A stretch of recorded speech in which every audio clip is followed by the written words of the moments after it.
Welcome to the Voice of Dads podcast. I'm your host, Stephen Chukumba. My pronouns are he, him, and his, and I'm joined by my very good friend and fellow dad, Carlos Salazar. So, Carlos, before we get started on the work that you do, let's take a moment to figure out who the person is, because you're more than just the work you do for the foundation, you're the way you show up for your kids.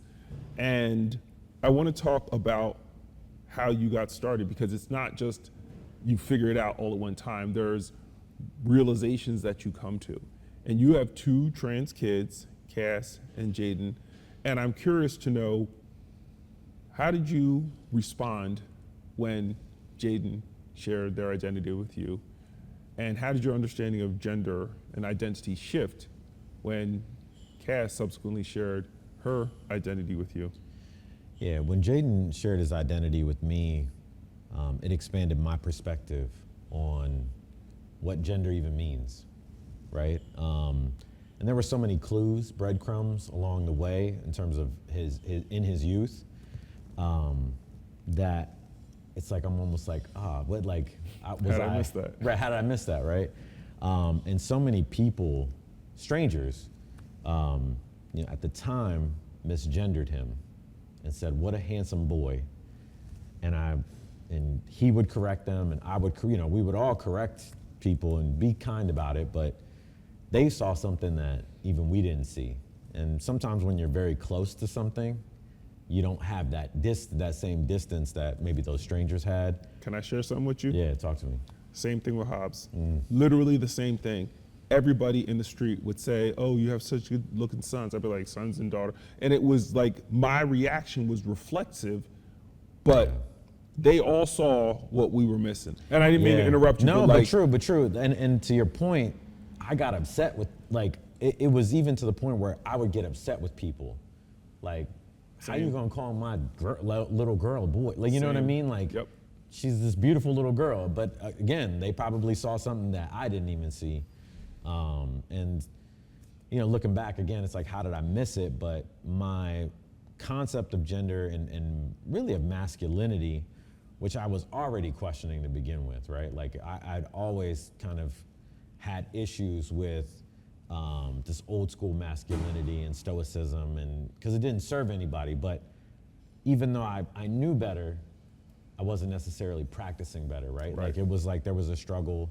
I was married at the time, and I didn't always talk about my feelings, right? I thought that I had to be a container for all of that and not share it, because that was my burden to bear. But then I also knew better, so I did work, try to work to be better.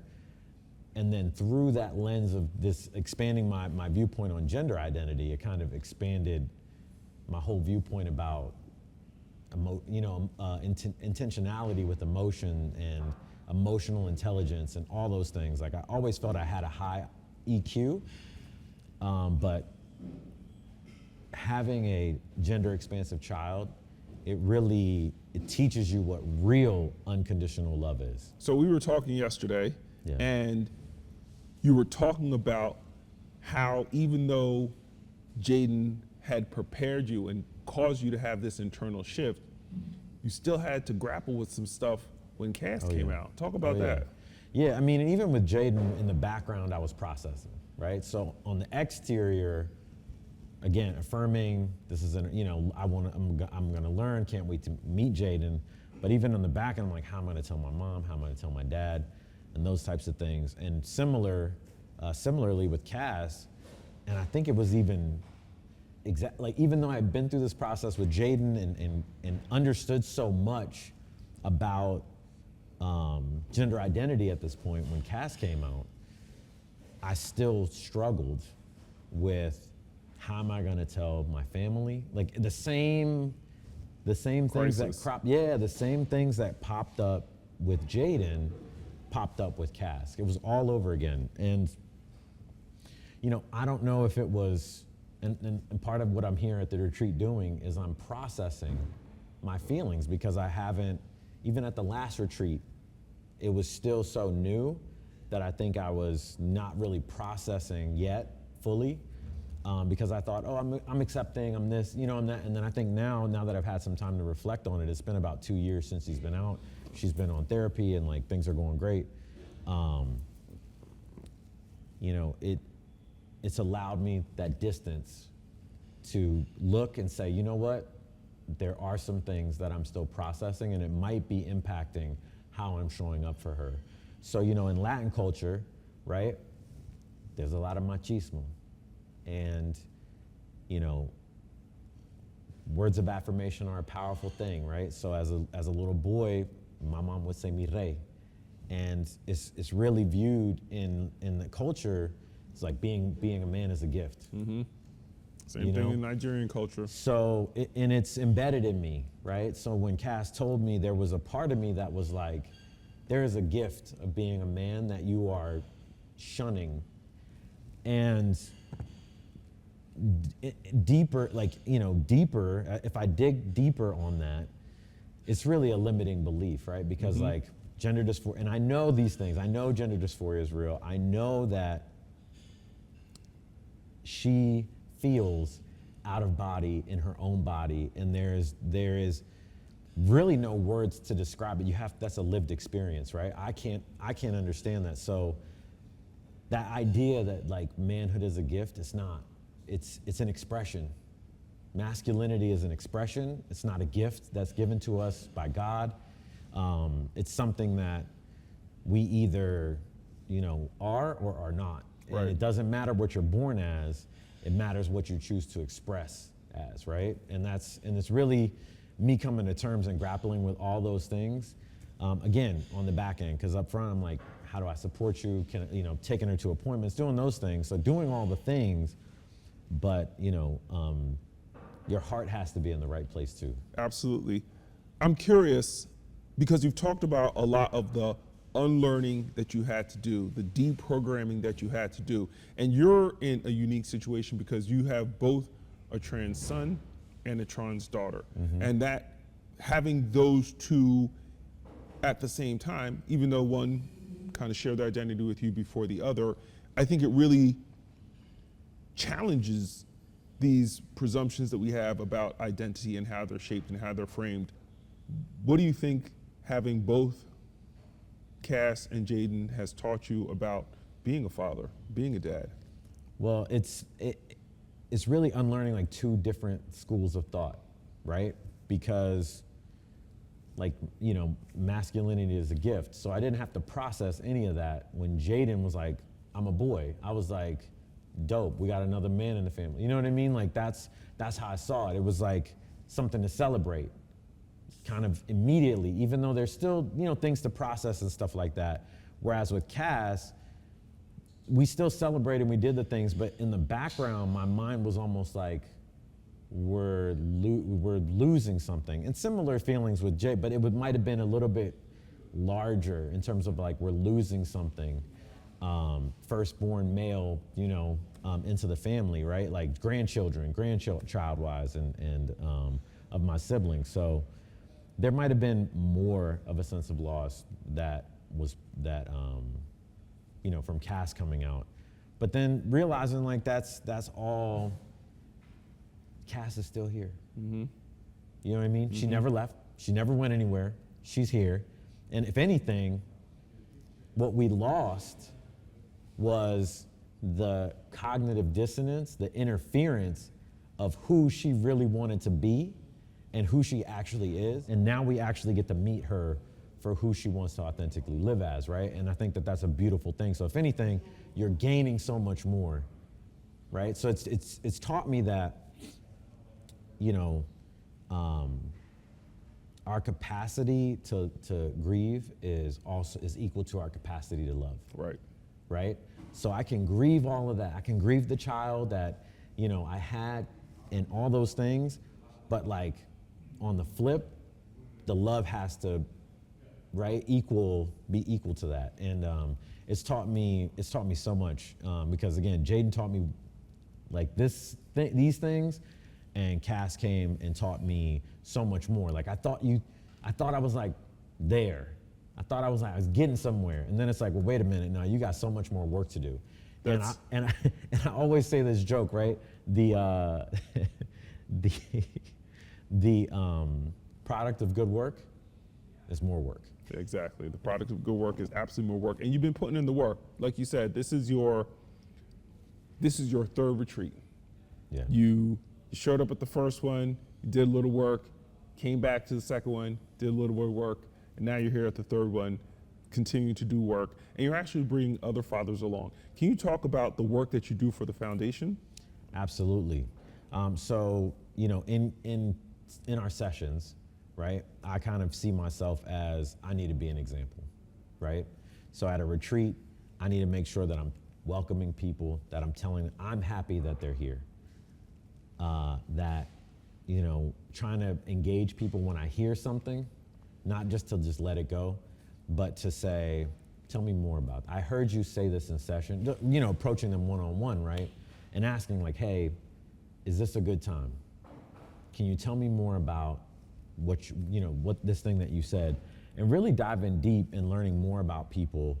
And I think a part of it is just remembering and listening as an act of love, right? And remembering things and these details about all these fathers, so that when I sit down to write something for the foundation, right? And in the voice of the foundation, that every single one of those dads feels represented. And that is a huge responsibility, but it's something that I love and I'm very passionate about.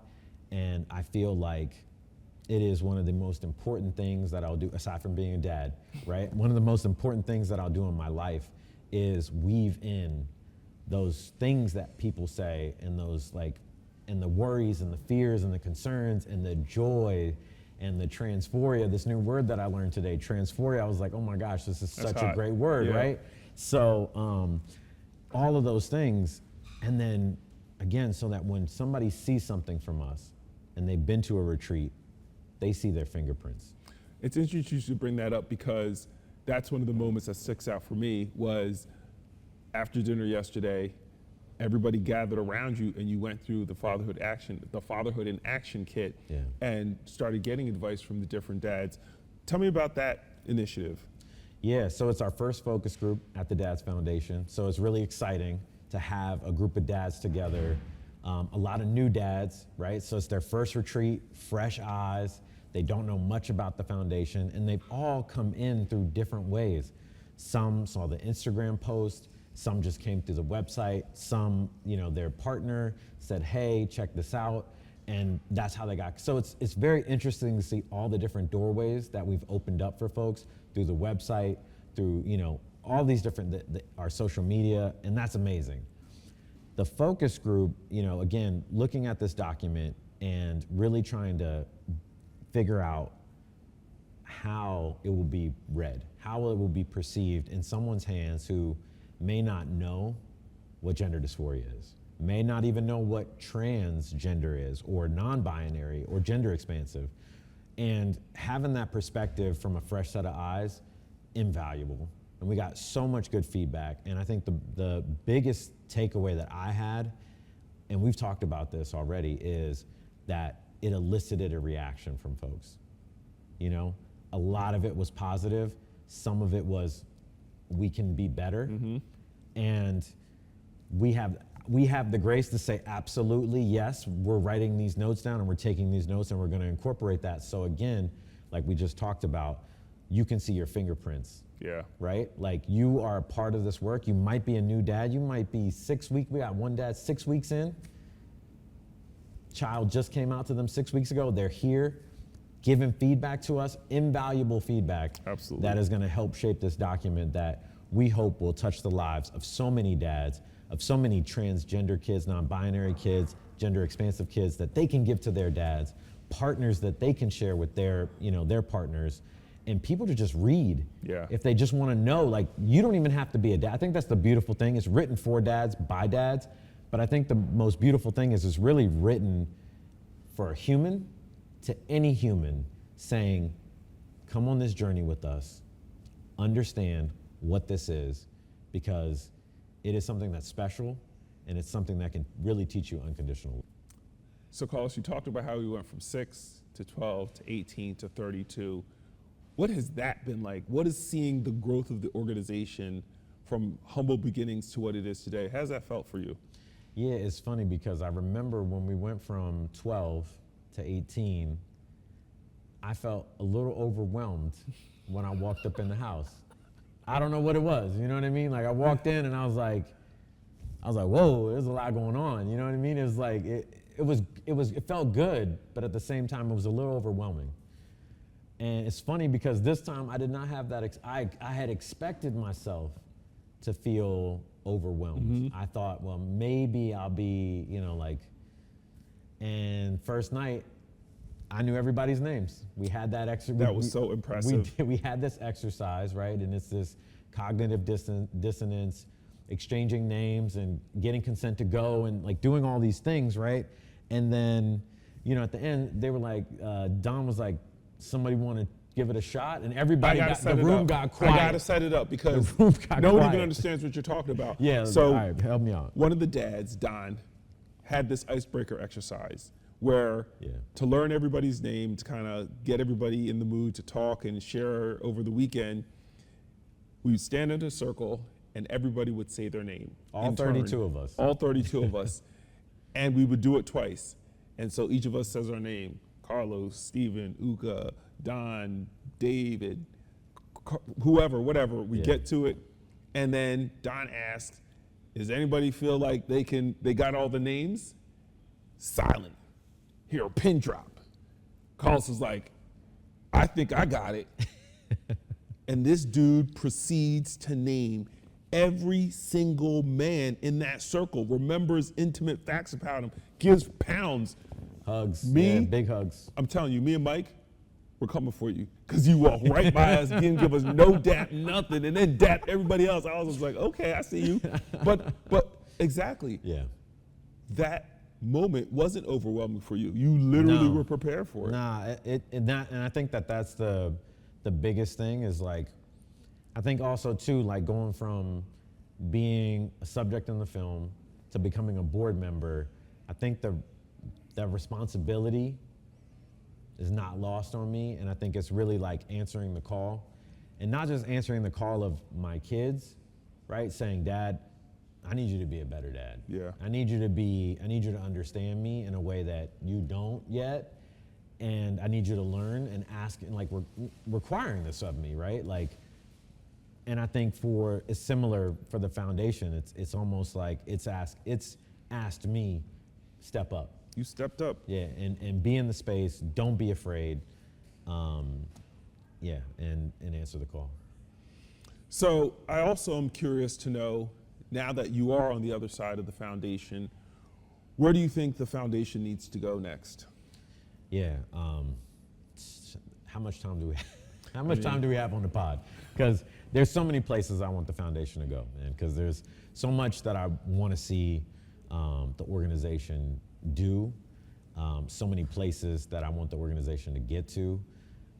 First, want it in everybody's home. I want it to be a household name through this film and through the work that we're doing. Want more dads, 32. Let's make it 320. Let's exponentially grow this thing so that it's happening all over the country. And it's not just happening in Wisconsin, and maybe it's a weekend where we're all over the place and we're having these retreats. Because these conversations need to happen, they're important. And through these conversations, so many dads are learning new things. I'm learning new things, and this is my 4th year. I'm learning so much, and I'm picking up new things. And the perspectives, everybody's perspective is different, and the more stories that you hear, the larger your viewpoint gets. Every single time I hear a new dad's story, and all the new dads that come, and they're sharing their story with me, my viewpoint, my perspective gets bigger and bigger and bigger. And I think that the foundation also, the lens of the foundation also expands with it, right? Because I feel like all of us, because there's so many board members represented, so many administrative members, right, that are volunteers that are working with the foundation to get this work done, that expands. We are all growing, and it's like a muscle. Every time we have one of these retreats, we get stronger We get deeper in our messaging. We understand better how to communicate with fathers. And those iterations, we iterate, and we just get better and better and better every time. So appreciative of all the new dads who've taken the time and taken that chance to come out to this retreat. Again, not knowing much, coming through social media, coming through the website, right? And probably having some anxiety about, like, what am I doing here? Just like I had when I came to that second retreat, my first retreat that I had was like, what exactly am I doing here? And, you know, showing up and saying, you know what?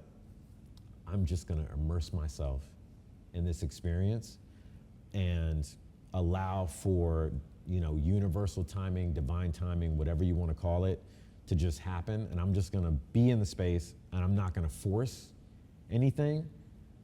I'm just gonna show up authentically, not imperfect, right? Not having all of the words, maybe not saying things correctly, but with the intentionality of, on the other end, I want to be better. I want to be a better dad. I want to be a better man, you know, as my definition of man, right? Because your definition of man, my definition of a man, two different things. Everybody's perspective is unique, and I think that sharing that, right? Manhood, fatherhood, the combination of those two, masculinity, and yeah, that is, it will change it will change who you are, it will change your identity. It's important for the Dads Foundation to meet dads where they are. Yeah. And you shared how when you showed up, you were a little intimidated, and you thought you were also going to be intimidated this one, but you weren't. You had grown. What do you think is the biggest benefit? What's the biggest benefit that you've gotten out of the foundation of coming to these retreats? So I think anytime that you go into a space that's unknown or there's uncertainty, it's an opportunity for growth. And I almost think about those people that are on the outside looking in on us and our children, that are looking through the window, and it's something that's uncertain to them. It's unfamiliar, it's strange, it's unknown. And if you were on the other side of the wall, you'd see that we're just having lasagna, Jaden's favorite, right? Or burritos, whatever, Chipotle, like all those things, these normal things that families do, eating dinner together. Nothing crazy is happening behind closed doors. There's no mutilation, you know, there's nothing. And for me, being in that space and creating a safe space for dads to enter in the unknown, that is the biggest benefit that I have, is those aha moments that I see other fathers having. Because selfishly, I have them too, and that's a huge benefit for me. But I really think it's beautiful to see other fathers in the moment experiencing that growth and entering in this unknown and this unfamiliar space, this territory of, you know, some of us are really good at being vulnerable. Some of us, it might be new. And that space to get it wrong, to get it right, there is no wrong and right. It's just doing and just being. And that's the space that we create at these retreats. And the benefit that I get is, like, I get to help create that space just by being present and showing up.